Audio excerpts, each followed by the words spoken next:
জন্মদিন প্রত্যেকটা মানুষের জীবনেই অনেক বেশি স্পেশাল একটা দিন। আর কিছু কিছু মানুষ এই জন্মদিনটাকে সুন্দরভাবে উদযাপনের মাধ্যমে তার দিনটাকে আরও বেশি স্পেশাল করে তোলে। তো ওই দিন আমরা কে কী করলাম তার জন্মদিনে সব কিছু থাকছে আজকের ভিডিওতে। তো চলুন তাহলে শুরু থেকেই শুরু করি। তো তার জন্মদিনের আগের দিন সন্ধ্যাবেলা আমি ছিলাম কিন্তু হসপিটালে। আমি এতদিন ব্যস্ত থাকার কারণে তার জন্য অনেক কিছু আয়োজন করার চিন্তা করলেও কিছুই কিন্তু করতে পারিনি। তো সন্ধ্যায় আমি বাসায় এসেই তার জন্য একটা কেক বানাচ্ছিলাম, কারণ সে কিন্তু বাহিরের পেস্ট্রি কেক একদমই পছন্দ করে না। প্রত্যেক বছর আমি যে কেকটা বানাই সে সেটা খেতেই অনেক বেশি পছন্দ করে। তো তার জন্য কেকটা বানিয়ে রেখে আমি আবার রওনা দিয়ে দিলাম তার জন্য একটা গিফট কেনার জন্য। যেহেতু আমি এতদিন ব্যস্ত ছিলাম কিছুই তার জন্য করতে পারিনি। তো গিফট কেনা শেষ করে একটু রাতে হালকা খাবার খেয়ে নিলাম, কারণ আমি সারাদিন একদমই কিছু খাওয়ার সুযোগ পাইনি। তারপরে আমরা অনেক রাতে চলে গেলাম হসপিটালে আমার বনুকে দেখতে গিয়ে দেখি বনু তো ঘুমিয়ে পড়েছে, যেহেতু অনেক রাত হয়ে গেছে। আর আমার ভাইটা তাকে পাহারা দিচ্ছে মশারির মধ্যে ঢুকেই। তারপরে নানুকে আমরা বনুর জন্য একটা গিফট নিয়ে এসেছিলাম, সেটা দেখাচ্ছিলাম। আর এখানে আমরা বনুর জন্য দুটো গিফট নিয়ে এসেছি, দুটো ড্রেস আর কি।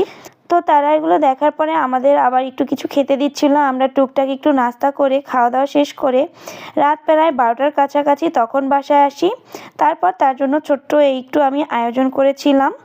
তো তার জন্য কিন্তু আমি এখানে রেড কালারের একটা টি শার্ট আর একটা ব্ল্যাক কালারের ফুল শার্ট কিনেছিলাম। আমি ভাবছিলাম তার হয়তো পছন্দ হবে না, যাক তার অনেক বেশি পছন্দ হয়েছিল। আর আলহামদুলিল্লাহ তার কাছে কেকটাও অনেক বেশি ভালো লেগেছিল। তো পরদিন সকালবেলা, মানে তার জন্মদিনের দিন সকালবেলা আমরা দুজন মিলে চলে গেলাম তার অফিসে, কারণ আমাদের দুজনেরই ওখানে ইনভাইট ছিল।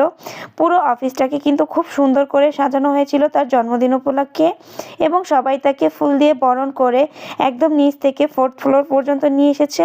আর এখানে দেখেন ফুলের একটা তোড়া আর কেক সাজিয়ে রেখেছিল। এরপর সবাই তাকে বিভিন্নভাবে উইশ করতেছিল, কেউ কবিতা আবৃত্তি করে এবং সবাই ফুল দেওয়ার মাধ্যমে। তো সবাই এরকম ফুল দিয়ে ছবি তুলছিল। এরপরে তার শুরু হয়ে গেল কেক কাটার পর্ব। তো সবাই কিন্তু তাকে এখানে গিফটও করেছিল। এখানে সবাই মিলে কেক কাটছিল আর অনেক আনন্দ করতেছিল। এখানে কেক টেক কাটা শেষ করার পর সবাই নিয়ে চলে গেল তাকে নিচের ফ্লোরে, কারণ তাকে আরও একটা সারপ্রাইজ দিবে, সেই জন্য এখানে ভিডিও ক্লিপের মাধ্যমে সবাই তাকে উইশ করতেছিল। এটা আমি পরবর্তী কোনো ভিডিওতে শেয়ার করব। আর এই কেকটা তার অফিস কলিগরা সবাই মিলে কেটেছিল। ওই সময় আমি ছিলাম না, চলে এসেছিলাম, যেহেতু তার স্পেশাল ডে তাই তার জন্য রান্না করার জন্য।